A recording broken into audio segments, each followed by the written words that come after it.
السلام عليكم. اليوم مع عالم نصيرة رايحة نتقاسم معكم وصفة العصبان بالبصل والطوماطيش.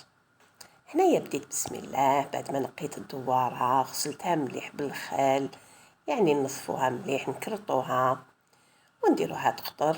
هنايا قطعتها وراني نخيط فيها، نقطع ديري حبيبات حبيتيهم موين حبيتيهم صغار، لكن الاختيار. هيا هكذا راني نخيط فيهم، درت حبيبات هكذا. وانا هنايا نستعمل الخيط صفر ولا احمر باش يبان. طبعا هذاك الخيط نخلوه غير للمطبخ هو ولا هذيك البرا، يعني نديروهم في بواط ونخليوهم هكذا، غير نحتاجوهم للدجاج ولا العصبان، ولا يعني ما نديروهمش في البواطه تاع رقاع.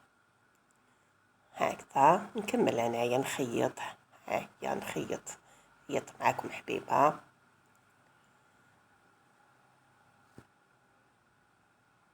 هذا العصبان بالبصل والطوماطيش يجي بزاف بنين.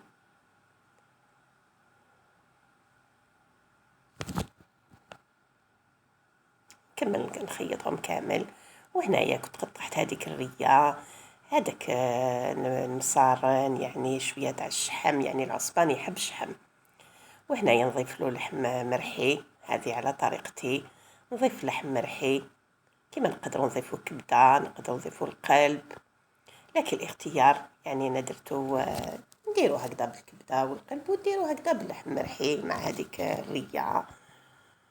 هنا نضيف الرز بعد ما غسلته قطر، نضيف الرز، نضيف الحميصه. هنا عندي نص طياب الحميصه،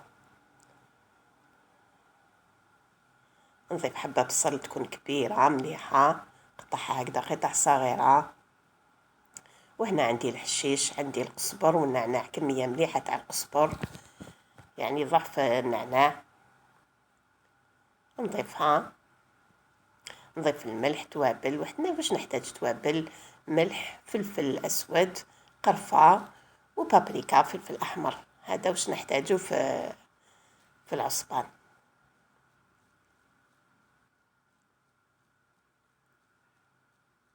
قرفه،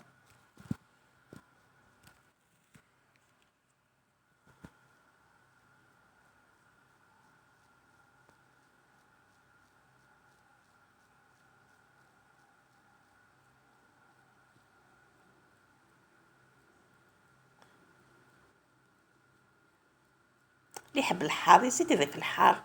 هنايا نخلط كامل هذوك المكونات هكذا.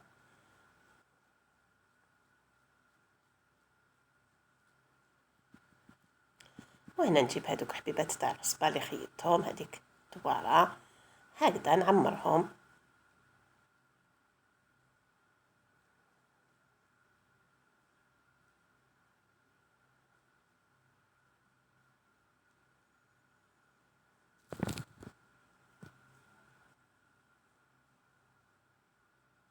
نخليو شوية هكذا الفراغ هكذا.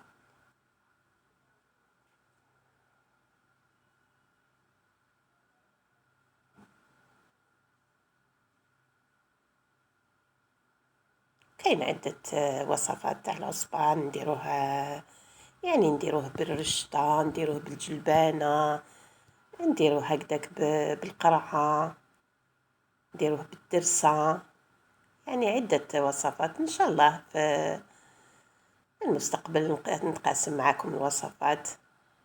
ها هما هنايا بعد ما كملت عمرت كامل هذوك الحبيبات، نكمل نخيطهم. ها هما بعد ما نخيطهم كامل. هنايا نجوز نقي البصل، نديرو كمية مليحة تاع البصل، نقي هذاك البصل، يعني هاد العصبان يجي بالبصل والطوماطيش.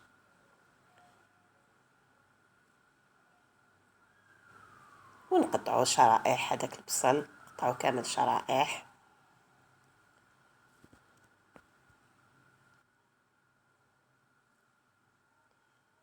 هنايا جبت قدرة، ندير الزيت، ديروا هكذا شويه 3 مغارف صغار ماشي كبار، يعني العصبان فيه الشحم يجي دسم، يجي ميدم. نضيف هذاك البصل اللي كنت قطعته هكذا شرائح،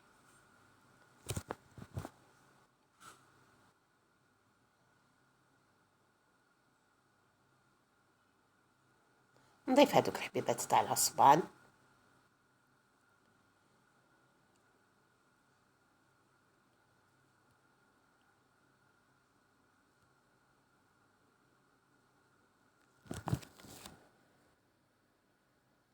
نضيف هذيك شويه تاع الدواره والريه اللي كنت قطعتهم، نضيفهم، نغطي عليه ونديه فوق النار. نضيف توابل، نفس التوابل اللي ضفتهم في لافارس: ملح، فلفل اسود، قرفه والبابريكا.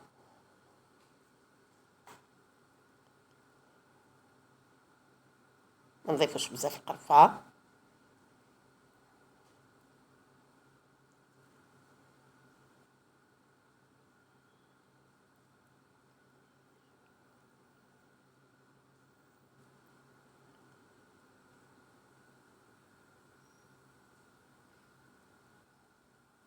هكذا ونديه فوق النار.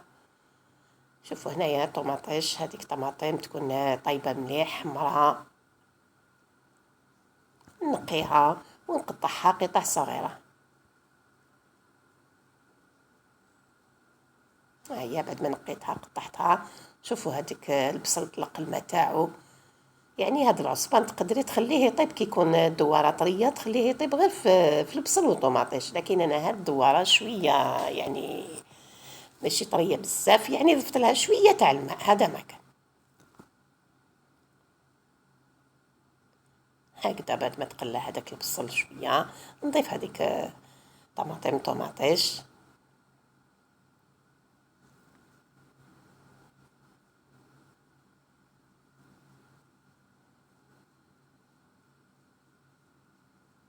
عليني محبين هادو الأكلات التقليدية الجزائرية. هنايا ضفت مغرفة نتاع طماطم صبرة، طماط كونسونطخي. نضيف 2 حبيبات تاع الحار، وحدة حمراء وحدة خضراء، لمحبي الحار يطيب بنة. شوفوا تقلى، وهذاك شوفوا واش طلق الماء. هنايا عندي حميصة هذيك، يعني نص طياب ما بقالهاش طيب، نضيفها.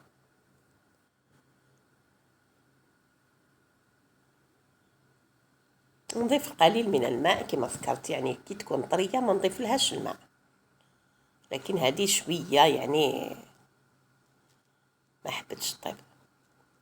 هكذا نغطي عليه ونخليه على نار قليله. يعني انا دايما العصبان دواره نخليهم يطيبوا على نار قليله، وما نديرهمش في لاكوكوت. انا ما نحبش نطيب بزاف في ليكوكوت مينيت.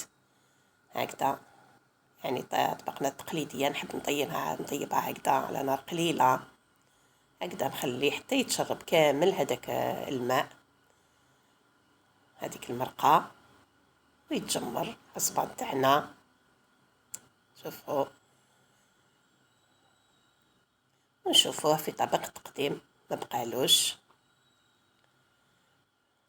ها هو هنايا الطبق تاعنا، العصبان تاعنا واجد.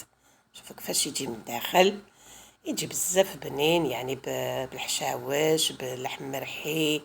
وشوفوا هذيك المرقه لاصوص كيفاش تجي عاقده، تجي بنينه مجمره. هنا رافقته مع سلطه خضراء بالطماطم والخيار وخبز مطلوع اللي ما نستغناوش عليه مع الاكلات التقليديه. ان شاء الله تعجبكم الوصفه.